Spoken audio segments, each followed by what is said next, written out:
નમસ્કાર, હું છું અંજલિ રાવલ અને તમે જોઈ રહ્યા છો કેટીવી ન્યૂઝ ગુજરાતી। પાંચના પંચમાં તાપીથી સમાચાર મળી આવ્યા છે કે જિલ્લાના કુકરમુંડા ગામે બે જૂથો વચ્ચે નજીવ બાબતે બોલાચાલી અને પથ્થરમારાની ઘટના ઘટી છે। બાઇકને સાઈડ ન આપતા અથડાવા બાદ વાતને લઈને માહોલ ગરમાયો અને 50 જેટલા લોકોના ટોળાએ પથ્થરમારો કર્યો હતો।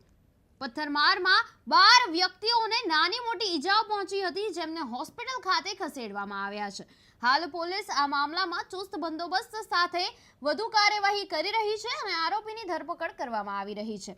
ત્યારે એક સાથે 50 લોકોની ઉપર 50 લોકોનો જે ટોળું હતું એ લોકોએ આ પથ્થરમારો કર્યો હતો અને કુકરમુંડા ગામમાં આખી ઘટના બની છે કે જેમાં બે જૂથો વચ્ચે પથ્થરમારો થયો હતો। વાતમાં કંઈ જ નહોતું, વાતમાં ખાલી બાઇક ઓવર સ્પીડિંગ થઈ રહી હતી ત્યાં, અને બાઇકે ઓવર જે સ્પીડિંગ થઈ રહી હતી એમાં બાઇક અથડાયું, જેના કારણે આ આખી ઘટના બની છે। અને આની જ સાથે સંવાદદાતા તાપીથી આપણી સાથે જોડાઈ ગયા છે હિતેશ નાયક। હેલો અંજલિ। હિતેશ, આપનું સ્વાગત છે કેટીવી ન્યૂઝ ગુજરાતીમાં। ત્યારે હું તમને પૂછવા માંગુ છું કે આજે પથ્થરમારાની ઘટના બની છે એ ક્યારે અને ક્યાં બની હતી?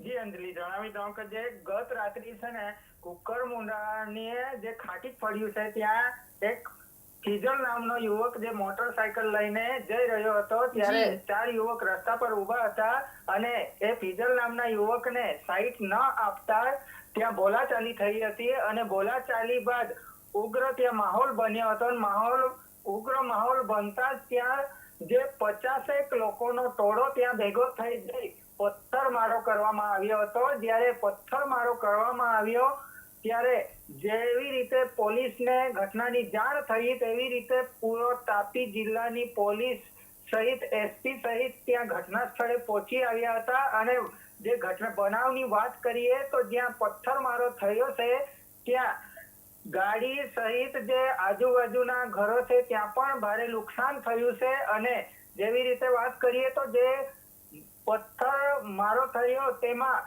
12 જેટલા લોકો ઈજાગ્રસ્ત થયા છે અને જે ઈજાગ્રસ્ત છે તે લોકોને કોઈકને મહારાષ્ટ્રના નંદુરબાર હોસ્પિટલ ખસેડવામાં આવ્યા છે અને કોઈકને નિઝરના હોસ્પિટલ ખસેડવામાં આવ્યા છે અને એકને સુરત રિફર કરવામાં આવ્યું છે, તેનું પણ સુરત હાલ સ્ટેટમેન્ટ ચાલુ છે। અને આગળની વાત કરીએ તો જ્યાં જેવી રીતે આ જે બનાવ બન્યો છે તેમાં જે ડીવાયએસપી સાહેબે અહીં માહિતી આપી છે કે 50 જેટલા લોકોનો ટોળો આવીને પથ્થરમારો કર્યો હતો, જેની હાલ અટેક કરવામાં આવી રહ્યા છે અને આ હાલની વાત કરીએ તો 12 જેટલા આરોપીને પકડી લેવામાં આવ્યા છે।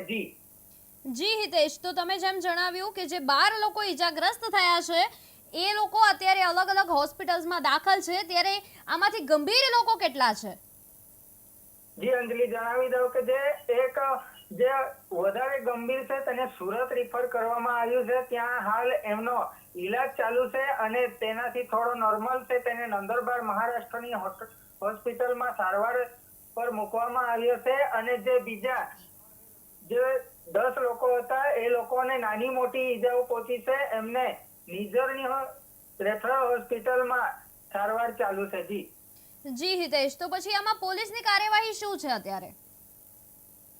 જી અંજલિ, જણાવી દો કે જે કુકરમુંડા પોલીસ છે, તાપી જિલ્લા એસઓજી એલસીબી તમામ ટીમોને અહીં ચુસ્ત બંદોબસ્ત વચ્ચે ગોઠવી દેવામાં આવ્યો છે અને ચુસ્ત પોલીસ બંદોબસ્ત વચ્ચે જે આરોપીઓ છે જે પથ્થરમારો કર્યો હતો એ આરોપીને સીસીટીવી દુકાનોના સીસીટીવીના આધારે એને પકડવાની કાર્યવાહી હાલ ચાલુ કરવામાં આવી છે। જી હિતેશ, આપે અમારી સાથે આજે ઇન્ફોર્મેશન શેર કરી એના માટે આપનો ખૂબ ખૂબ આભાર। તો તાપીથી જે આ સમાચાર મળી આવ્યા છે કે જ્યાં એક નાની એવી વાતને લઈને આ આખી ઘટના સર્જાઈ હતી, જેના કારણે પથ્થરમારો કરવામાં આવ્યો, બે જૂથો વચ્ચે પથ્થરમારો થયો હતો, જેની વિગતવાર જે માહિતી છે એ આપણા સંવાદદાતા જે હતા એમણે જણાવી છે અને આ તાપીથી સમાચાર મળી આવ્યા છે કે જ્યાં નાની એવી બાબતે જ આ પથ્થરમારો થયો હતો।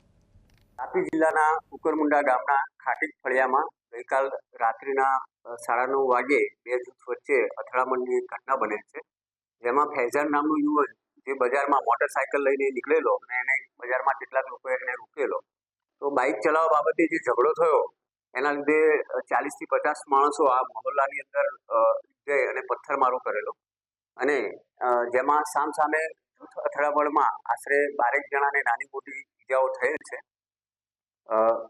કાયદા અને કાર્યવાહી આગળની ચાલુ છે. આરોપીને અટક કરવાની કાર્યવાહી પણ ચાલુ છે.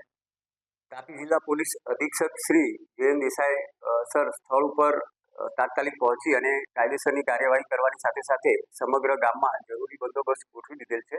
હાલ ગામમાં શાંતિ છે અને વધુ તપાસ ચાલુ છે. આરોપીઓમાં ફૈઝાન, સદ્દામ અને એના સાથીદારો સાથે ગૌરવ સેંદાણે, વૈભવ સોનાર અને હર્ષલ ચૌધરી અને એમના સાથીદારોને અટક કરવાની કાર્યવાહી હાથ ચાલુ.